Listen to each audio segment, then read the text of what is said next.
Talk to me about your batting, how it's improved over the last year or so since the last time we spoke. I think the biggest thing I've been working on is probably more of the power hitting side of the game. 50 overs come very naturally to me, sort of most of the time. So T20 is always something that I've sort of worked on, and especially like working with Claire here, the Western Province coach. She's very much encouraged me to really explore that side and to like sort of given me the freedom to go bigger and then like really work hard at that. Just an example of that being like she took me to the golf range and taught me how to play because I couldn't hit the golf ball, and like it's crazy how like just hitting with a driver is related into something like power hitting because the two are obviously extremely similar. So yeah, that's just something simple, but I mean that's sort of maybe probably the biggest thing that I've been working on, and then obviously just the mental side as well. Just continue with that. So. Because we can see obviously the drive comes naturally to you. Obviously the drive comes naturally to you as well as cover drives, cuts, all of those type of shots, playing it on the ground, it comes naturally to you. Yeah. So the power hitting side of the game, what else do you do besides golf? That's an interesting insight actually that you use golf as a mechanism to help you with that. But what other sort of techniques do you do or training mechanisms do you do to learn the power hitting game? Another thing is what we've realised with myself. I think each player is obviously fairly different.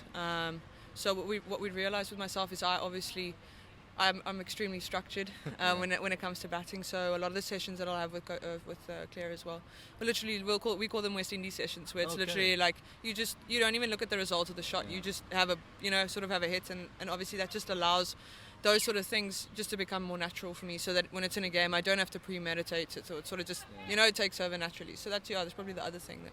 That's actually excellent. And is there different ways in you approaching the power hitting game when it comes to spinners and fast bowlers? Yeah. For me specifically, when it comes to the fast bowlers, so normally I'd have a trigger. If I was just a bat normally. If I'm trying to go big, I'll just stand completely still for the fast bowlers. And then for the spinners, just sort of like just stay as low as possible, so you can sort of get under it. I mean that's about it. That's excellent. Now we know that you've been rewarded. You're going on the SA Emerging Tour to Bangladesh.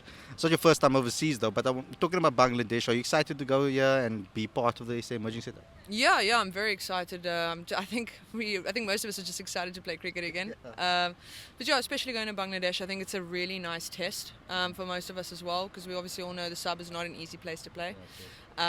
Luckily, we've been there once, 2 or 3 times now as well, so at least I know what to expect. But yeah, just really excited for the test that's waiting. Yeah. So when you do approach the subcontinent, how would you go about facing it? Because there are going to be girls younger than you, people in your team that are not going to go on this tour, so they're going to expect you to give them some insight into how to play there. What sort of advice would you give them? Well, I think as much as you can, you got to go as straight as possible. That's just because it's just because it stays so low.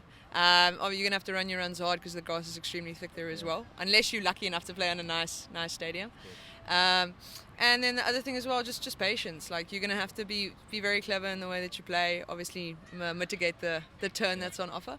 And then lastly, just make sure you know when to sweep. I think that'd be the other thing as well. Me personally, I try and just stay away from sweeping.